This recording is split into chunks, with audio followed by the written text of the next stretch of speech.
Joining us this week on the Daily Dose, we have a very special guest because Jose Torres played professional baseball and he played internationally as well.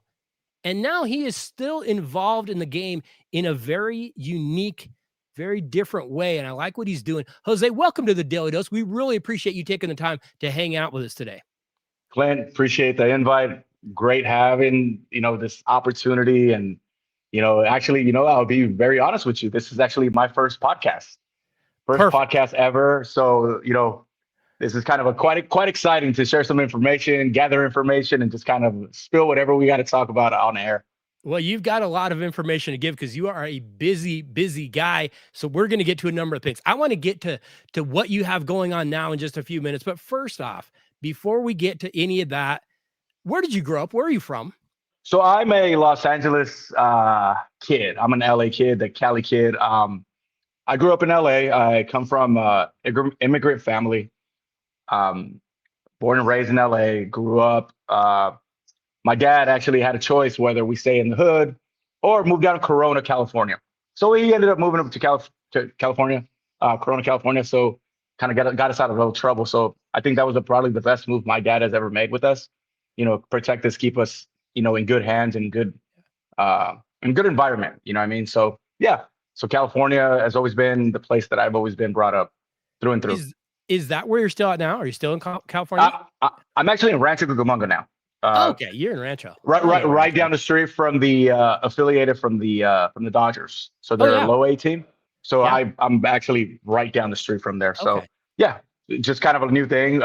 My wife, is from there, and we decided just kind of like to, I guess a change, and just kind of us together, and everything's great. Shout out to my wife, Miriam. Shout out to my little boy too, Rudy. My daughter, nice. Josie. So yeah.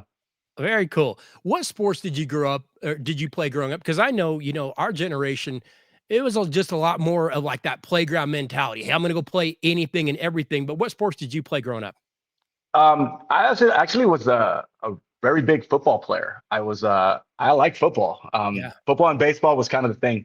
Okay. When it came to my senior year, obviously, I was pretty good at baseball. I think I was a better football player than a baseball player. Really? Yes. So I actually had a scholarship to go to Texas Tech to play football. Oh, wow. My senior year, I had to make a big decision and say, hey, am I going to keep playing baseball or am I going to keep playing football? Obviously, in high school, I wasn't really that big. I actually ended up growing after high school. Okay. And baseball was the thing. I ended up getting drafted out of high school. So out of high school, I got drafted and my parents said, hey, baseball or football? And I said, you know what? Let's choose baseball. Yeah. And that's what I actually did. So it was probably one of the best decisions that I ever made in my life. Economically, just for myself of being a professional, that was probably one of the biggest accomplishments that I would probably have, not just for myself, but for my family. Sure. Where'd you go to high school? You're in Southern California. Centennial. Centennial High School, number one ranked football team in the nation. Centennial's pretty good. Oh, yes, we are. It's crazy that the dynasty started when I was actually a freshman in high school. Okay. That's where the dynasty started. I think we ended up winning CIF that same year. And it's just the continuance of just, the sports down in Centennial or Corona Centennial, that it's just not football. It's baseball. It's basketball. Yeah. It's just another world with athletes down there. And it's pretty cool to come back to that same school where I grew up at and see all the athletes that are coming in and out of there, baseball players, football players. I see a kid, Jaden Walgreen. He actually just had an offer to Notre Dame. It's incredible to see these kids just be, very like guided through the right moments in their lives to be successful. You know what I mean? Especially myself, I'm a product of that school. So seeing my alumni also be, successful, and you applaud that. You always applaud that. You had some great alumni coming out of Centennial. Who's the best athlete you saw coming out of your own high school when you were there? When I was there in baseball, I would probably say, other than myself, no, I'm just playing. My brother was a big recruit. He actually went to USC. Okay. And baseball scholarship. I majored in baseball.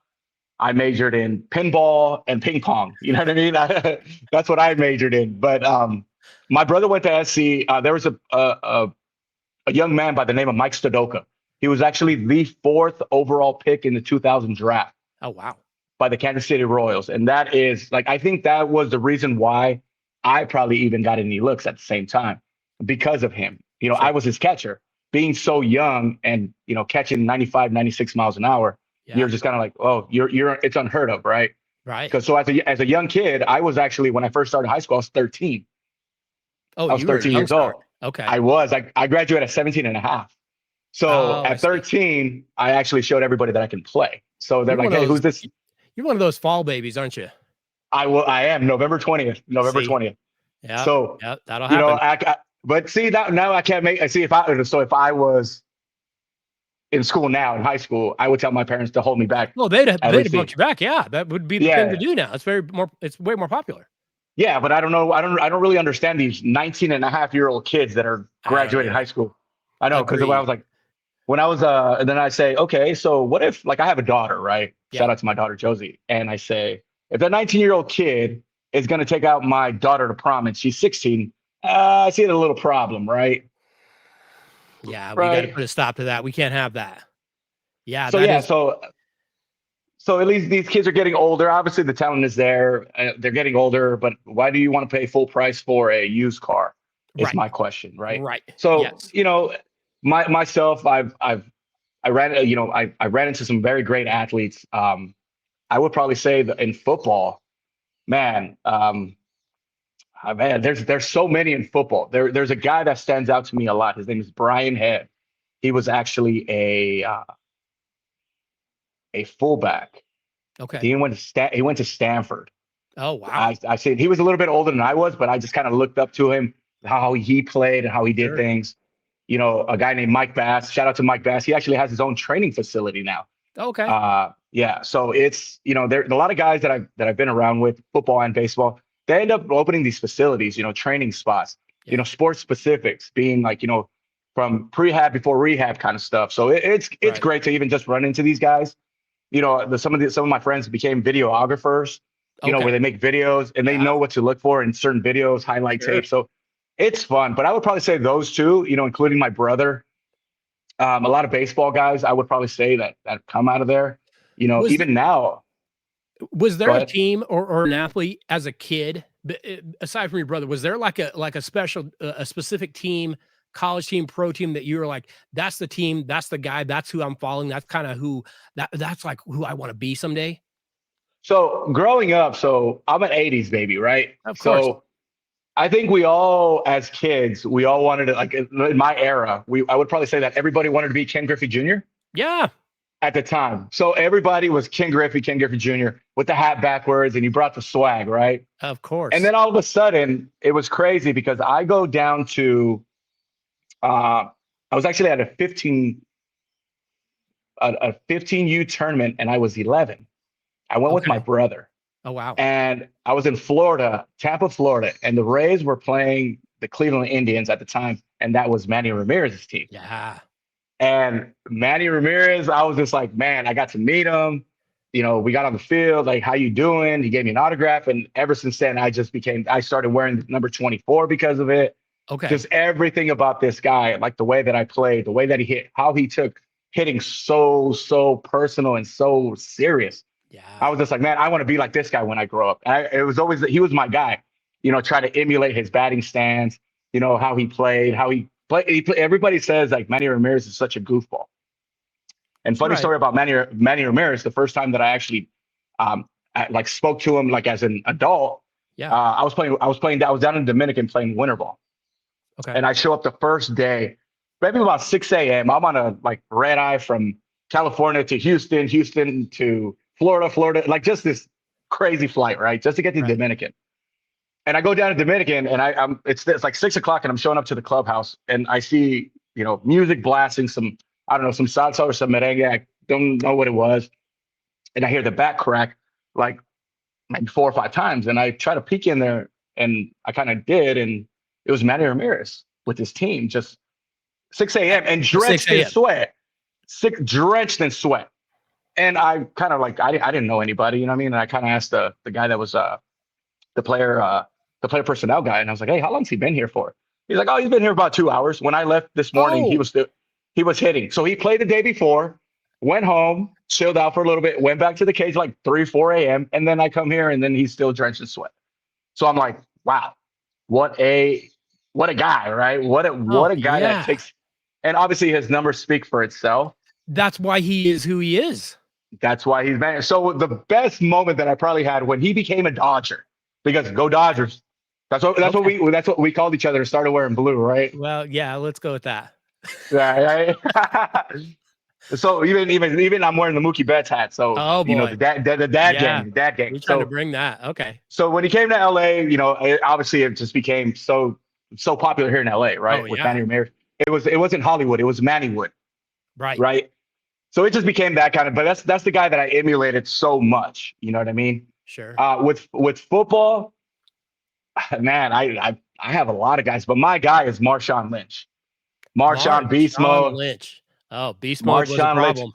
Yeah, even watching him in college when he went to Cal, yes. At the time, then he obviously got drafted and he went to Buffalo, so he became a Seahawk. I was like, man, but it was kind of funny how I became a Seahawks fan. The Seahawks fan. Yeah, so he got traded right from Buffalo to Seattle. One of my buddies, shout out to Heath Farwell, also, he ended up going to Fresno State, a childhood friend of mine. Okay. So we kind of, he got drafted and I just became Seattle fan because I was a fan of his, right? Sure. What he did what we did with football and what he did, he actually went to the rival school that I went to, which was Corona High School. Yeah. Big powerhouse, CIF champions last year, pretty good at football at the time. And everything just kind of like, it was a moment in my life where I said like, hey, I'm going to support the people that I support because I know them on a personal level. I don't care what team they play. He could have played for the Carolina Panthers, and I think I would have been a Carolina Panther fan. Right. You know what I mean? Sure. But it was a Jose, you get drafted by the Texas Rangers in the 2004 amateur draft.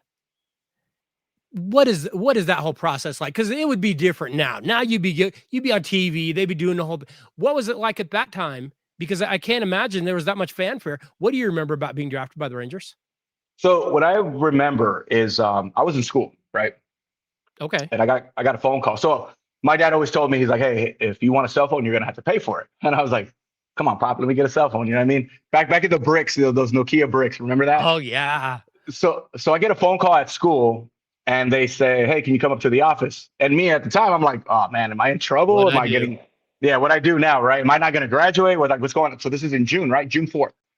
So I go to the office and I pick up this phone and it's a scout that I met before that he went over to my parents' house at the time. And he said, hey, like, congratulations. We just picked you in the draft. This is Todd Gugliano. I was like, oh, hey, what's going on, Todd? He's like, hey, can we meet today? I want to make sure that I talk to your parents because you are still underage. Sure. You know what I mean? So that night I didn't hit me until they announced it at the school and they said, hey, congratulations to Jose Torres. He just got drafted, by the Texas Rangers. Congratulations. So it became from being the guy that, just kind of pretty good at baseball to like, oh my God, like, let's go, let's go. Drafted, yeah. Yeah. And I would probably say that's one of my biggest blessings, in my life, you know what I mean? Absolutely. And, I never thought that I would be in this situation. I never thought that I would be, having this opportunity to play, right? Because not a lot of people, get it. And being in that position to represent something, it was pretty cool, and when I got there, my first day, I got to meet A-Rod. Oh, wow. Yes. I would probably say like that guy. And again, I think if you haven't never been in the system or in the clubhouse, a lot of people talk a lot about A-Rod. Sure. A-Rod is probably one of the most humblest people. Like that, this guy's a professional. See, that is interesting because that is not the narrative on the guy. Oh no, but this guy is a professional. This guy takes care of a lot of people. And I remember, I showed up, I didn't really have sponsors or apparel, you know what I mean? I show up, just what they gave me. And he shows up and he goes, hey, Rook, go ahead and go to my locker. There's a bunch of boxes. Just grab you some stuff. I was like, you're talking to me? Like, I'm like, trying to look at, yeah. So I got he gave me like a glove. He gave me like batting gloves. He gave me like all kind of just different shirts, like there's A-Rod brand. Right. So it was quite, it was quite cool to actually see that. And then watching him during spring training, how he went about his business. it sucks because he ended up getting traded. Right. He ended up getting traded to the Yankees for Alfonso Soriano. And then I got to meet Alfonso Soriano, and he was cool too. Oh, You know what I mean? wow. Yeah. So I got to meet him, and it was kind of cool. And then just being around certain guys, that I grew up watching, like Gerald Laird's a California kid too.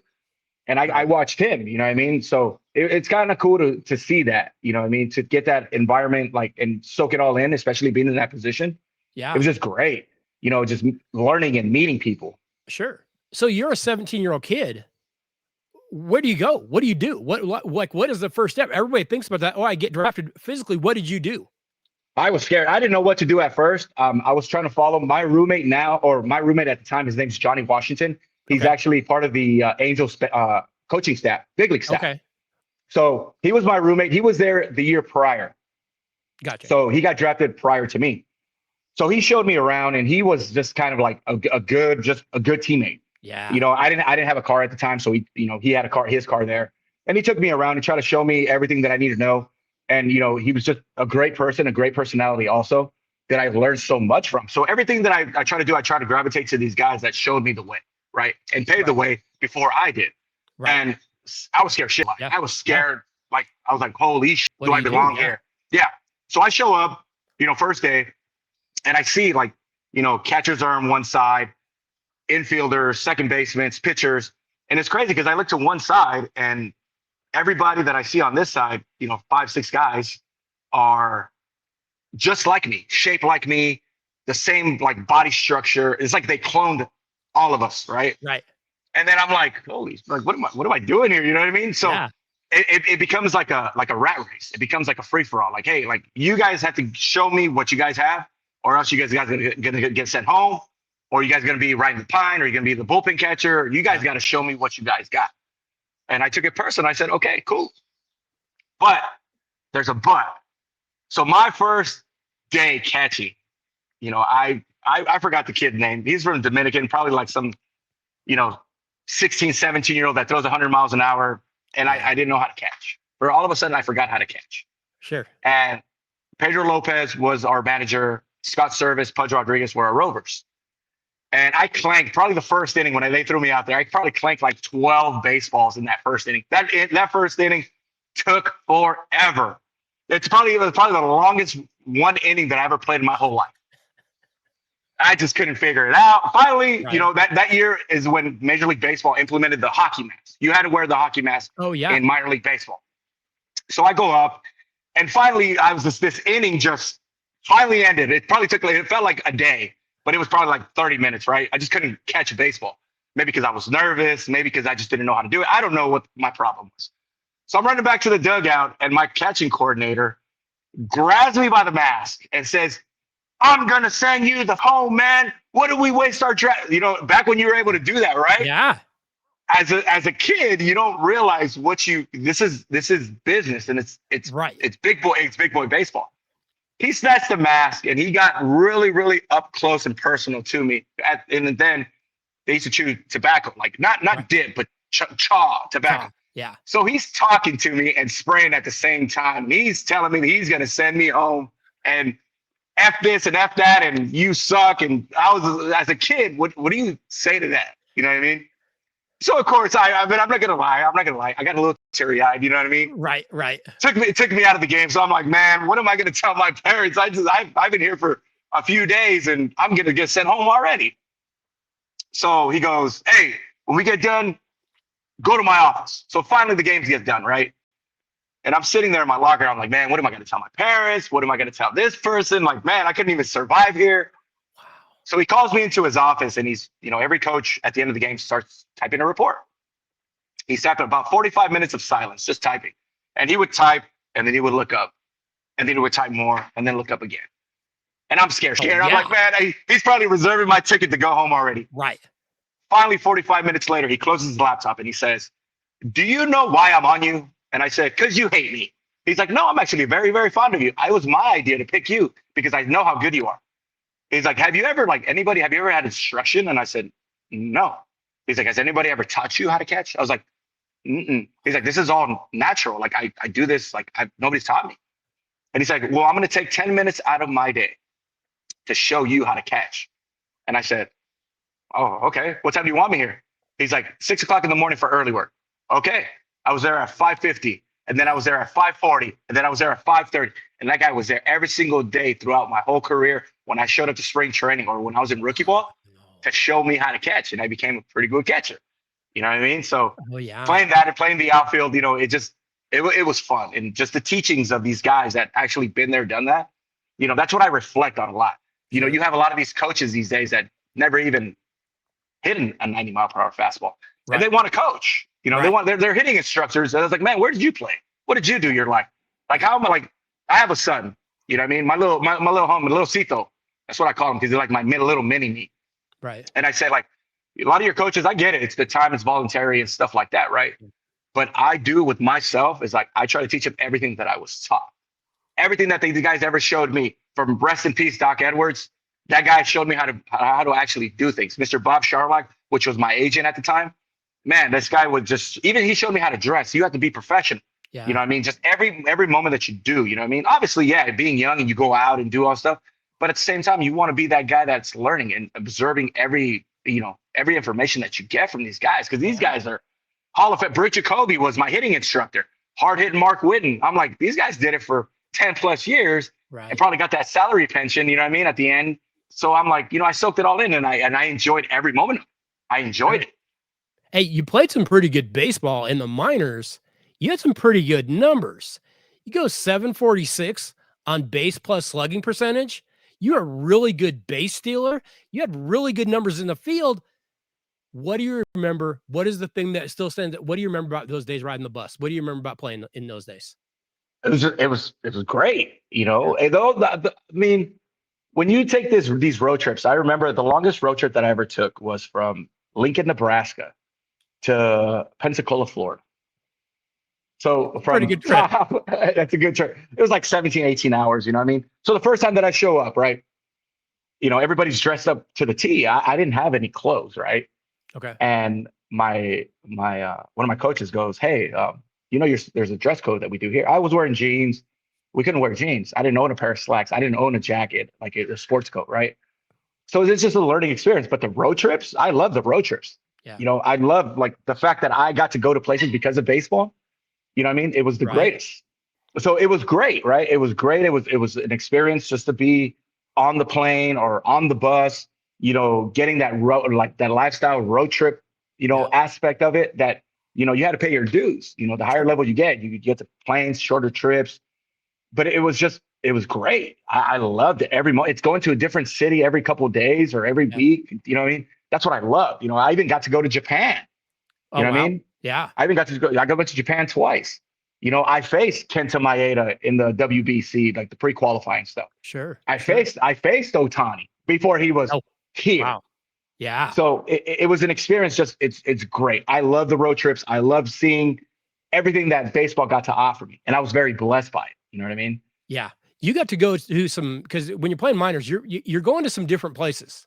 Yes. Was there a town? Was there a city? Was there a place that you went that you were like, I don't know why, but I love playing there. Every time I go there, I love it. Was there a certain city that you just loved? So many of them. But I would probably say, just because like I've never experienced at the time, obviously coming from California, that Southern hospitality, you know what I mean? Okay. It was Shreveport, Louisiana. Oh yeah. Okay. Shreveport, Louisiana. I remember, you know, when we had Sunday games at home, they'd always have like a cookout for us after the game for everybody, like all the boosters, it's just a big old spread. I learned how to eat crawfish. I was like, how do you do this? You know what I mean? Right. It's so different. All this, yes, very, very different. A culture clash, I would probably say, right? Oh yeah. Very, very much. You take a kid from California that doesn't know much, and then you throw him into this environment, and you know, it was kind of like cool, you know, and they made me feel so at home. Very supportive fans. Whether you go 4 for 4 or 0 for 4 with 4 strikeouts, they loved you no matter what. Yeah. You know what I mean? Their kids admire how you played, and you know, they want to be just like you. And then you see this little kid that you don't even know wearing your jersey, right? Wow. Yeah. So I love being there, just of the atmosphere and how people treated me. The place that I love hitting was in Fort Worth, Texas. Okay. I don't know why I love playing at that field. Maybe because the wind blows out. So any little pop up, it's going out, right? Yeah. But I just love playing there. Like I saw the ball, like everything slowed down very, very, very much. Okay. Right. Hey, things And are that was a bigger in Texas. great, yeah, you know what I mean? From everything was just so great in Apparently. Texas. And obviously playing for Texas, it's like, man, I just hope. And then the stadium was right down the street. Yeah. So we would play and then I would drive by it. I was like, man, I'm gonna get here one day. I'm gonna get here one day. So it was pretty cool, you know what I mean? Just to experience that, you know what I mean? Just that high level, baseball that everybody wants to do the same thing that I want to do, and that's play professional baseball. Be a big leaguer, an established big leaguer.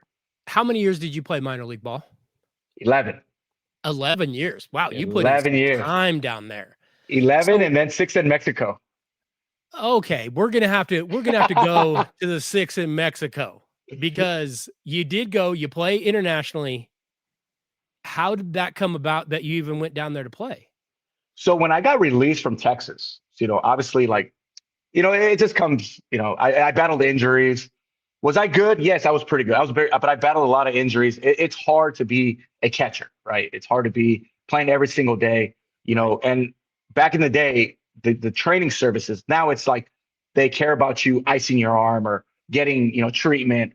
Before, if anybody ever found you in the training room, in the locker room, you're hurt.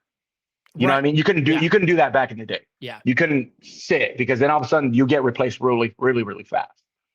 So when I got released, I got a phone call. I was going to go play independently, right? I was going to go and play independently, which I did. And I didn't like it. I didn't like independently because they treat you like shit, and then there's no money in it, right? Okay. The clubhouse sucked. Just everything just about independent. Like now it's different, right? It's very, very prestige now independently. Okay. When I played it, it was not that great, right? Gotcha. It was.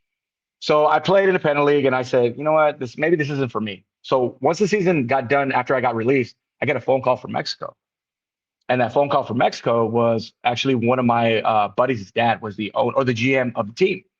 Oh wow! Hey, okay. I heard you got released. Like, you want to come play winter ball this year? I was like, sure. So I go down to Veracruz, Mexico, to play my first winter ball, right? Okay. And I loved it. Loved it, man. Like, it was a party in the stadium. People just having a great time, drinking beer. You get a whole 24 pack for like $20. You know what I mean? In the stadium. Obviously, you pay what, $25 for one beer at the stadium now these days, right? Right. So I go down there and I enjoyed it. I wasn't a number. I felt important in that way. I felt like I was at home, right? Obviously, my dad's from Aguascalientes, Mexico. Okay. So I kind of knew what was going on. I've been to Mexico plenty of times to visit family. And it just became kind of like, man, I want to go back. So I went back and I loved it. You know what I mean? So fast forward a little bit from playing my first year in winter ball in Veracruz, Mexico. And then a team during the summer signs me, which was the Indios de Juarez. So I'm in Juarez, Mexico, right? Yeah. So I'm like, oh man, like, what did I get myself into? Right. That's the GM. His name's Daniel Cereces. Everybody calls him Chito. He's not the owner anymore, but before.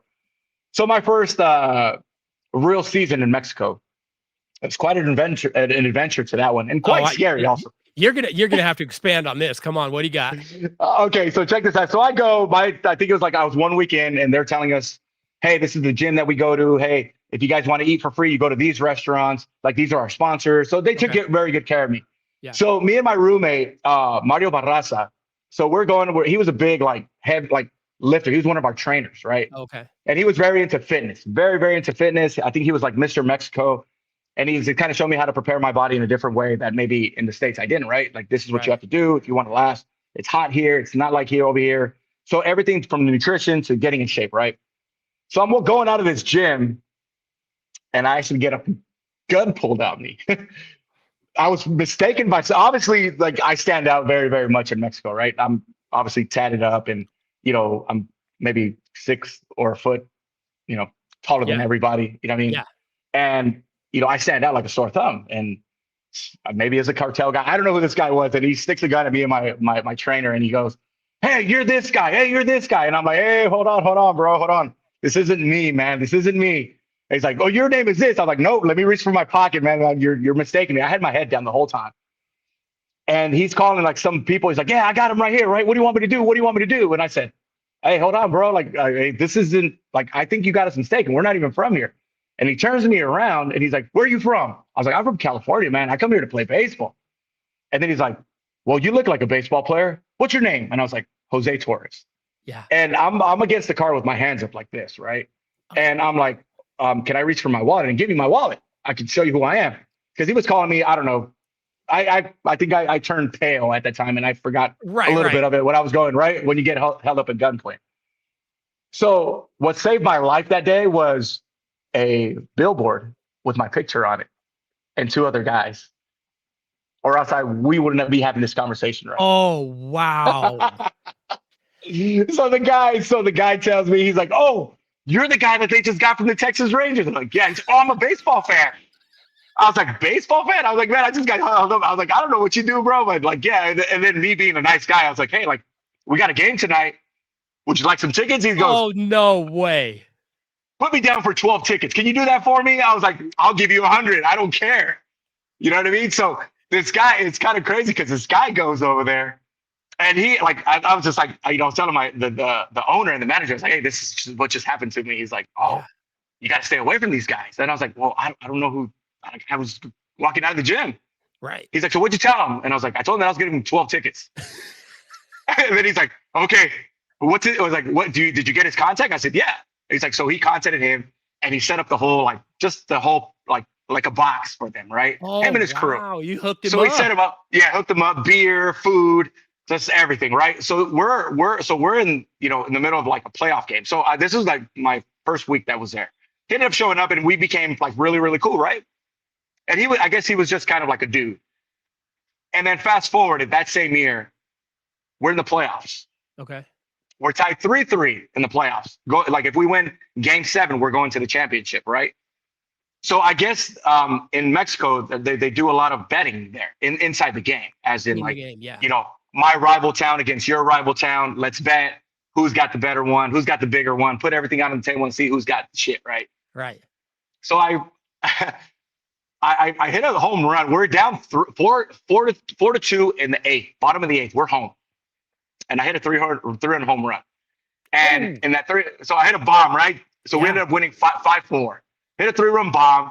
And I don't even know. Everything it's a blur and just how people act there. You know what I mean? In a Mexico game, it's like 35,000 people just screaming, drinking, party. You have a live band in the middle of the stadium playing all the and everybody dancing. You know what I mean?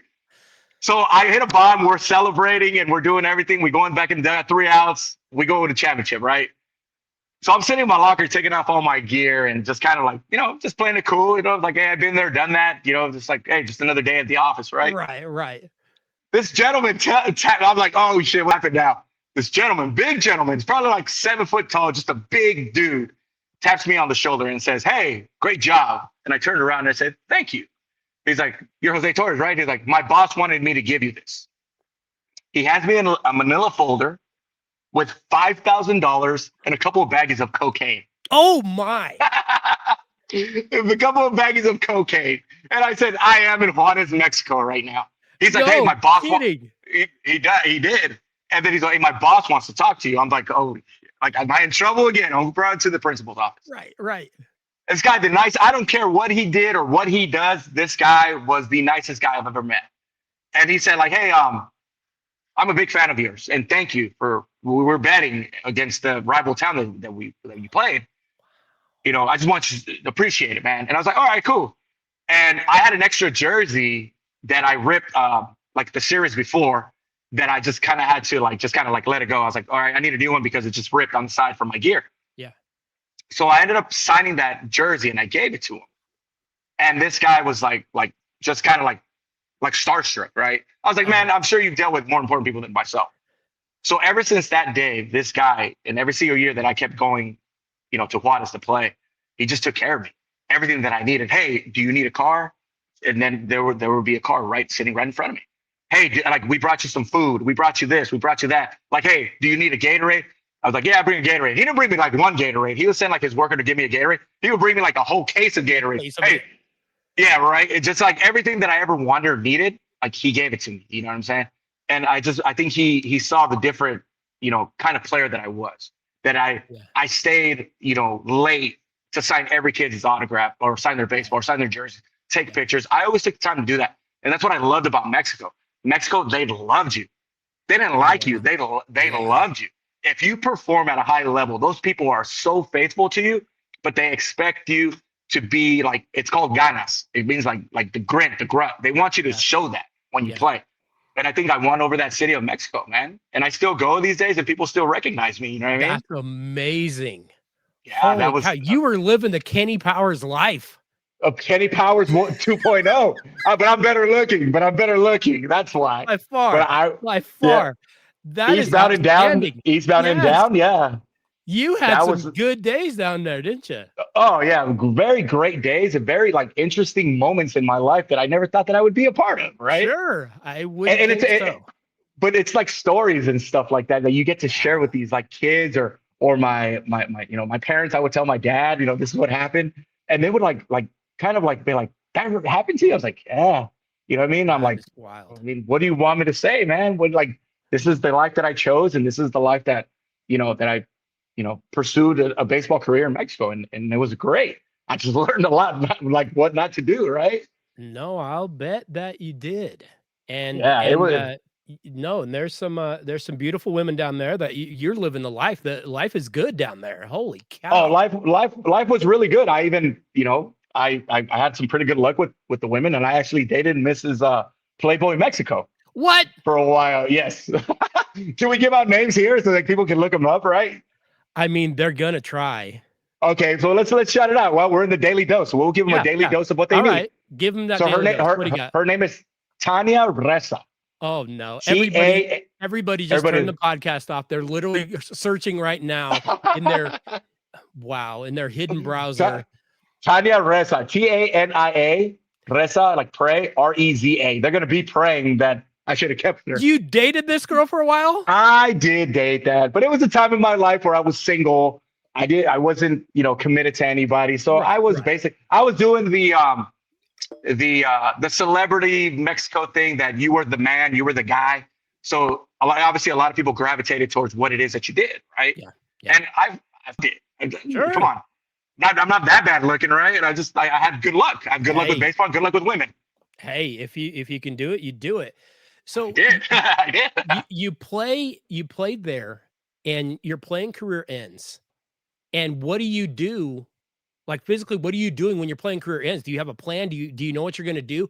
Because, people always talk about, I want to make it here. I want to do this. Cool. But best case scenario, you're done at like 30 and then you've got a lot of life to live. What did you do when your playing career ended? So I retired in 2018. Okay. The reason why I retired, I think that I didn't want to get my last year that I played. I was actually the MVP of that league. Wow. And I think at that time I felt like I didn't have to prove anything anymore. Especially on top. I didn't get pushed away. I think that's the worst thing that a player can do is get pushed away and just kind of like, where you just kind of like die out and just kind of like whatever, right? And I told myself I'm going to retire when I know that it's the right time. So I retired 35 years old. And I was like, okay. But obviously, I needed to be a father. I think that was one of the reasons why I wanted to retire. Not because I got pushed out or wasn't good enough. As like you want different things. You live this whole life and you want to keep the dream going. But I think for me, I knew that I had to do. I prayed on it. I understood my situation of what I needed to do as myself, as a retired baseball player, what I needed to do now. It's like the first chapter of your life to the second chapter of your life of being normal. Because I'd never been a normal kid. So how does that work out for me? It sucked when I retired. You don't have an identity. I didn't have a plan. What do I do? What do I say? How do I pursue this? I don't know. So I started working with kids. I started giving instruction. So basically every teaching and everybody that's ever taught me how to play baseball, I work with the youth. I've coached, countless kids. We're actually in the, I call it the dungeon. Yeah. The cage that I work at. I started doing that. And like these kids, like I've had a kid that I've worked since he was like 12, off and on the season. I'd come back home and work with him. It's kind of like his summer program. And I'm in my off season, right? Like say like right now, the season's over in the minor leagues. So I started working with these kids, and I made an okay living off it. It's getting paid for your services as a hitting instructor, as a Okay. catching coach. Okay. And I started doing that. And then, I have this kid that gets drafted. His name is Damon Keith. He got drafted by the Dodgers. And I know this kid since he was 10, 11 years old. And I worked with him. And I said, wow. And then my dad was like, wouldn't it be kind of cool if you have the upper hand on everybody? You get these kids very, very young. Why don't you start representing players? What are you talking about? He's like an agent, like an agent. And I said, let me think about it. But I didn't know what that, what he was trying to tell me. Sure. So I started talking to my old agent. I started talking to the people that are in the industry, and I got my break. And I started working for a company called Paragon International. I started working for them, and I started being like the rover. So I was kind of like, obviously you got to pay your dues wherever you go. I would be here, I would be there, I would find them players. I would like recommend like, hey, this guy's going to be a good one. Like, I think you should sign him as your client, and these guys get drafted. And then all of a sudden from Addison Barger from the Blue Jays, I worked with him, with Dylan Hassel. Actually, his dad was a teammate of mine. Okay. So it's like, so I started calling people, started doing my homework on everybody. And all of a sudden, I'm working for this company, and I left the company because of X, Y, and Z, right? So I caught my big break with the company that I have now. It's called SSM Sports Management. Okay. So I went from a situation where I was at my old company to this new one, to this business venture where I became a partner. So my first client was Sandy Leon, or is Sandy Leon. Big leaguer with the Braves right now. Big leaguer with Braves, yeah. So that is my first client. So I had a pretty good, like, have you ever seen Ballers on HBO with The Rock? Yeah. That's my company right there. Like, if you see that whole series, like, thought out, if you actually see it from the first episode to everything right now, we're basically in the first season. That's what it is. And wow.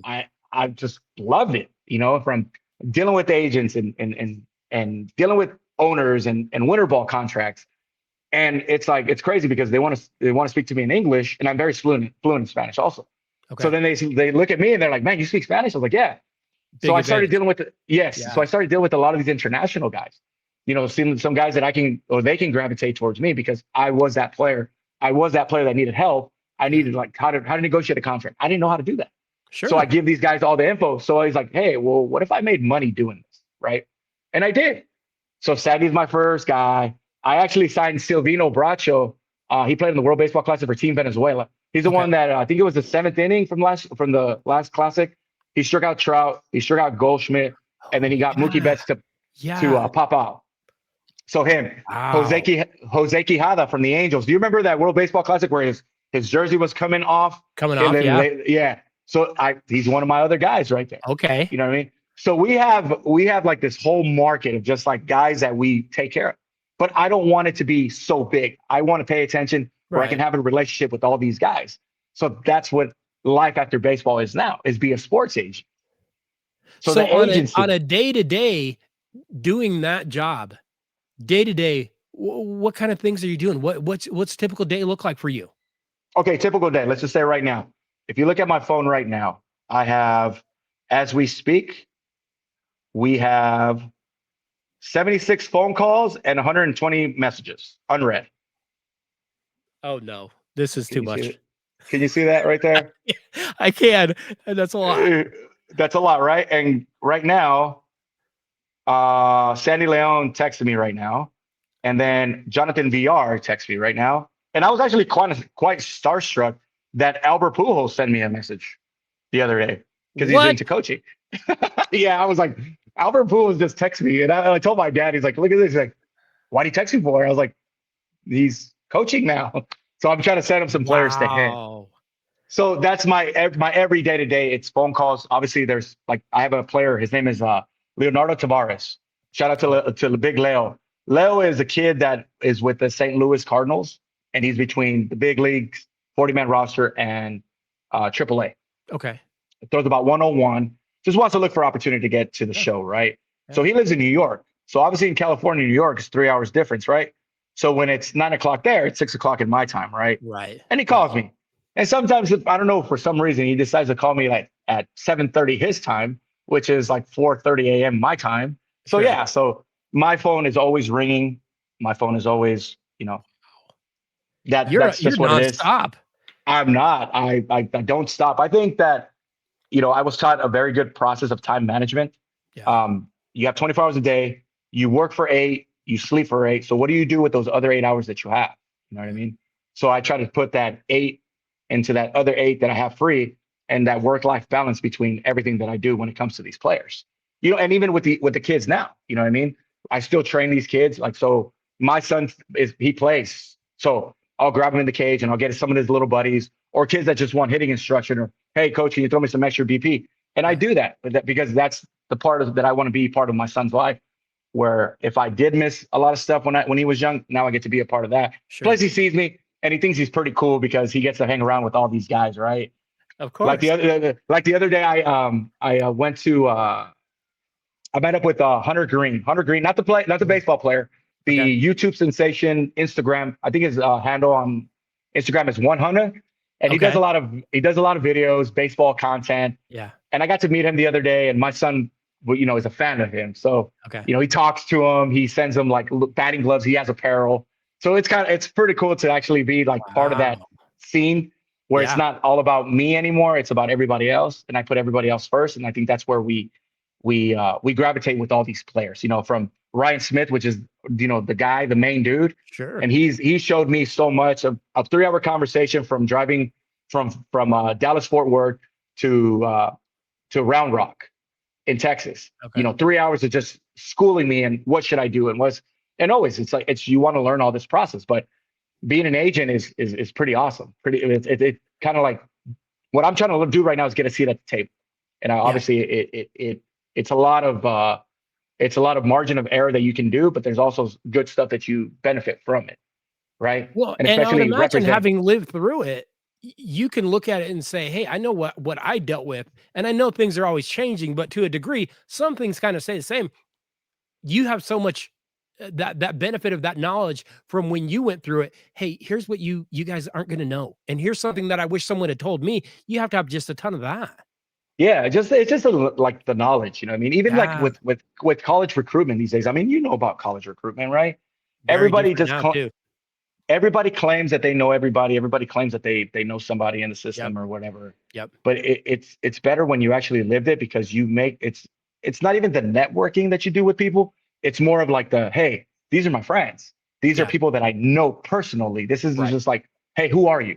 No, these are people that are like, hey, man, I remember you. You played, like this year here. Yep, yep, So just it's more of like just being being part of this culture that makes you want more every single time, right? sure, And sure. helping these guys out is a thrill of mine. What I mean? When these guys I are bet. successful, I'm successful.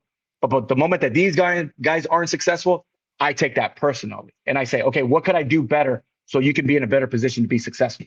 So I Yep, always put them in the front line and say, like, hey, I'm going to give you everything and show you my support for you. Like, you don't have to all you have to do is just play ball, play ball, play ball. All yep. the other stuff, the cleats, the merchandise, and you need new Oakleys and this and that. Don't worry about that. I got you on that one. But I need you to perform. So now it's this guy, it's that guy. It's you make a name for yourself. I notice you're in your dungeon there, and I'm seeing a lot Yes, of I am. jerseys behind you. I'm seeing a lot of flags behind you. What do we got going back there? You got a lot of Okay. stuff going on behind you. What do we have? So a lot of these stuff that I have put up is Yeah. kids jerseys. And let me Okay. turn you around. So they're plastered Oh all over wow. them. They're Yeah. plastered all over. So, and then the flags, obviously you can see up there. Yep. So Yep. I have a deal with all these kids. When they come in here, when they're worthy that they can be in here and show me discipline, show me good grades, Sure. show me, attitude, show me just the good stuff that coaches and scouts look at. Yes. When I see that you've developed into this young man and you're maturing, your jersey gets up there. The consistency of like what you do. Obviously, how you learn how to do something is it's consistency, it's repetition, but doing it correctly. Yep. So I have about 65 kids to my name, Okay. and these kids come from every background, culture, countries, their parents. So when they get really, really good and they show me, they get a flag. so they can represent where they're from. Obviously, like I have we were speaking about this right now. I have a kid, his parents are from Lebanon. He's Lebanese. Oh, wow. Okay. And I have a Lebanon flag, and everybody's like, dude, we're like, what? Like, who's Lebanon? So everybody starts asking, right? Yeah. Oh, it's this kid. So this kid that I have, he didn't know how to play baseball. He came to me like when he was like maybe 8, 9 years old. He didn't know how to play baseball. Okay. Both parents are doctors. Oh, and wow. He played soccer. And he said like, hey, the dad came up to me. He actually sent me a message on Instagram, and he said, hey, can you teach my kid how to play baseball? I heard you're really good. And I said, yeah. First day I saw him, I was like, holy, what am I doing? What did I get myself into? He didn't even know how to hold a bat. Oh, no. Now he's going to the University of Cal Baptist University. Wow. Yeah, that kind of stuff is the stuff that I like to like, because I always tell my kids, you know, even my own, I tell him, I want you to be better than me. Yeah. Better than me consists of you signing a contract and making millions and millions of dollars. That's what I want for you. Sure. So every kid gets a stamp of approval, something to work out for. First, you get your jersey, and then you get your flag.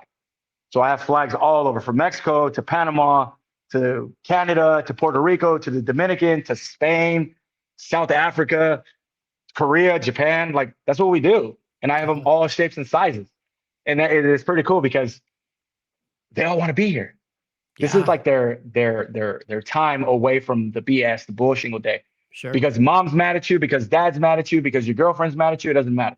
You come here and you work. You forget about that for that hour. You work, you sweat, and then go back and try to fix it. That's it. Absolutely. Going with what you have now, you're training, you're an agent. Looking back at you as a player, you're 17, you're just getting to that level. What would you have told yourself if you could have talked to yourself then? We're on the Daily Dose, right? Yes. Free for all. I would say the world, man. That's what I would say. The world. Like, Stop don't worry about everything else. Yeah, just fuck thing. Like, I don't want to hear about bull. Like, I have like my buddies call me all the time, and if you're not talking to me about how am I going to better myself, or if we're not talking about business or money or how we're going to make moves, don't call me. Right. I don't want to hear anybody. I don't want to hear no gossip. I don't want to hear because of this and this. No. I don't want to talk because you're wasting my time. That's what I would tell stop worrying. Like, don't worry about your career, because at the end of the day, it's your career. The person that's going to hit is you. The person that's got to go play defense is you. The person that's going to make money is going to be you. And it's all you. But it's like a piggy bank. You put 1 cent, 2 cent, 3 cents, and all of a sudden you got 100 pennies, you got $1. And then you put $1, 100 times, and then there's $100.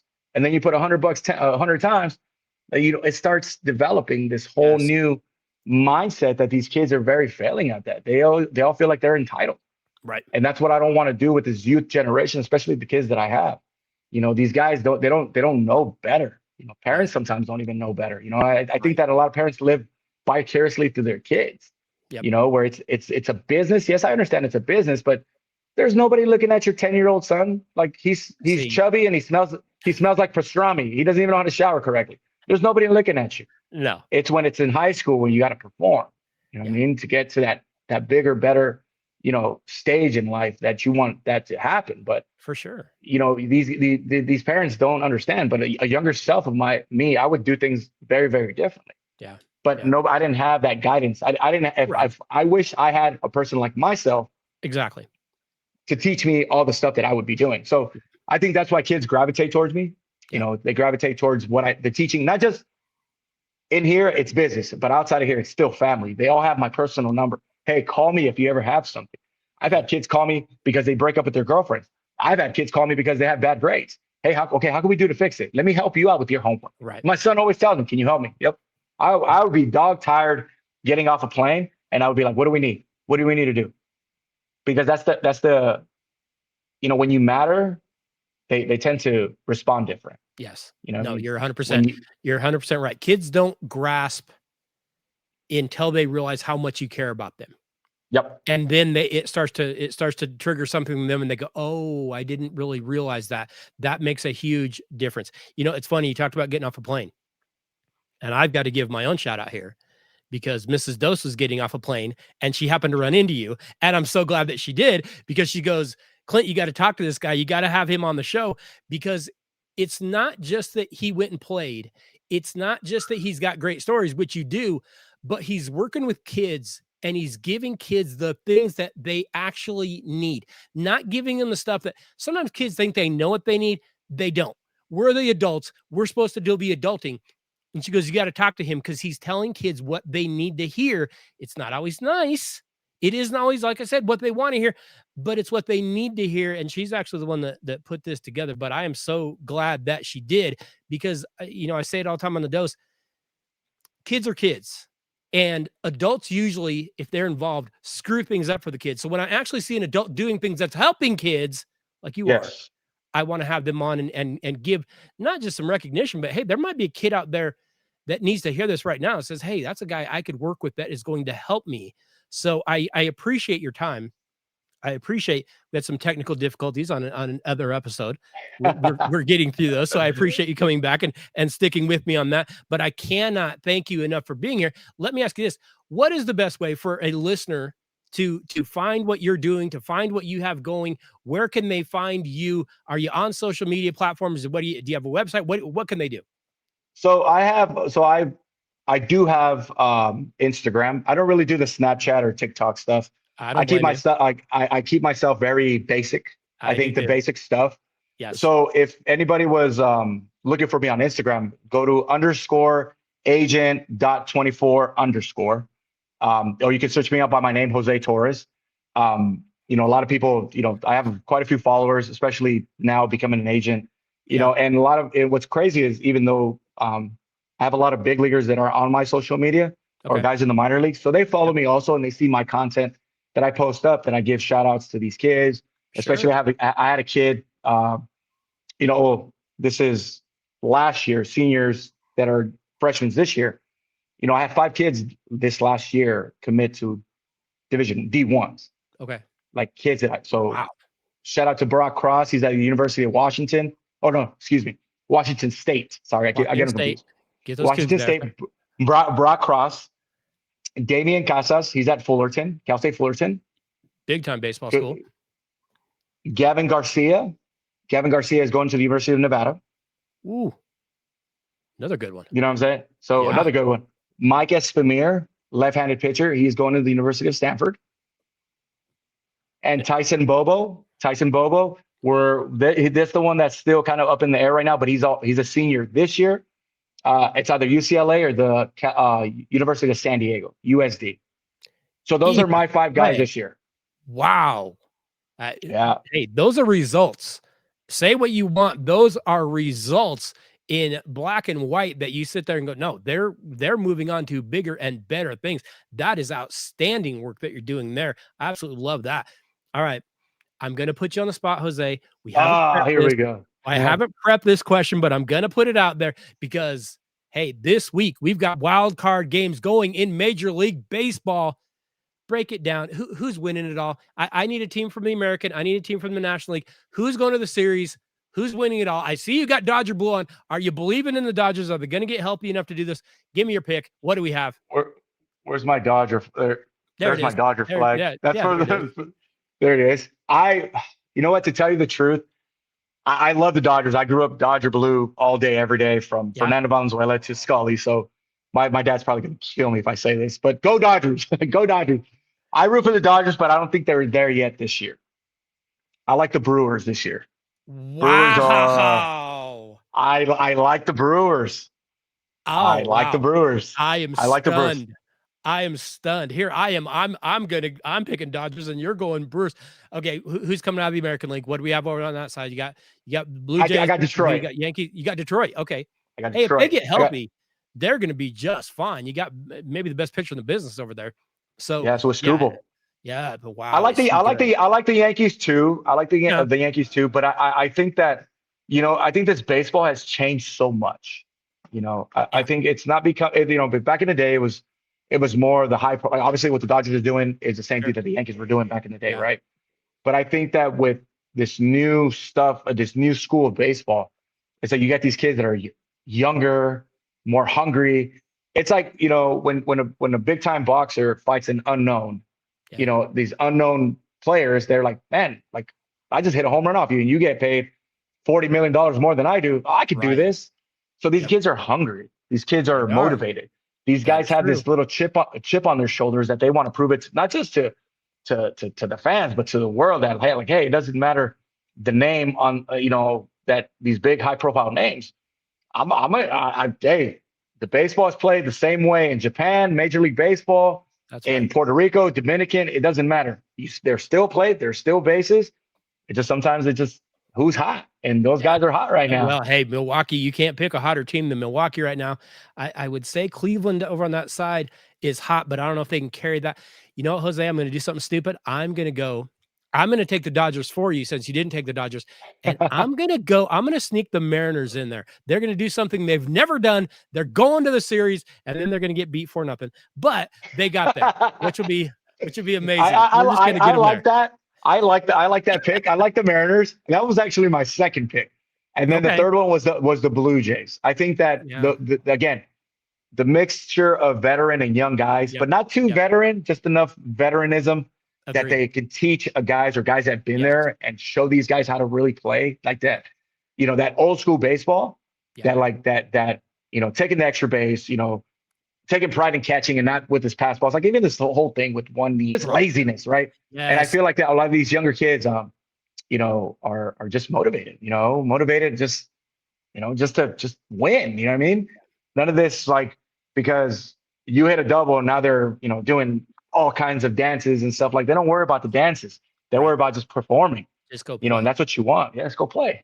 This is it. Like, well, it's like, we had the conversation the other day. Sorry to interrupt you. No, you're good. I think we had the conversation the other day about how Major League Baseball these days with a lot of these teams is becoming Savannah Banana baseball. Yes, it is.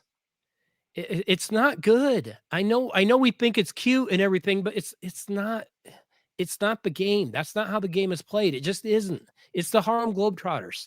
It's adorable to take your little kids to. It's not baseball.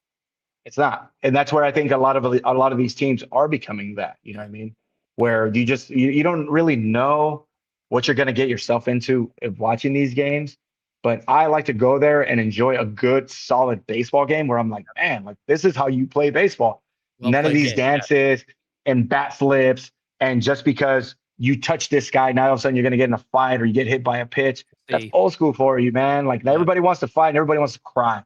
Yes, I've been hit by a 100-mile-per-hour fastball. Yes, I've been hit by, in the head or in the shin or took one off the hand. Like, yeah, but it's part of baseball. Yeah. Part of it, they shake it off, put some tape on it, put some ice on it later, and you're good. Let's go. Let's go back at it again.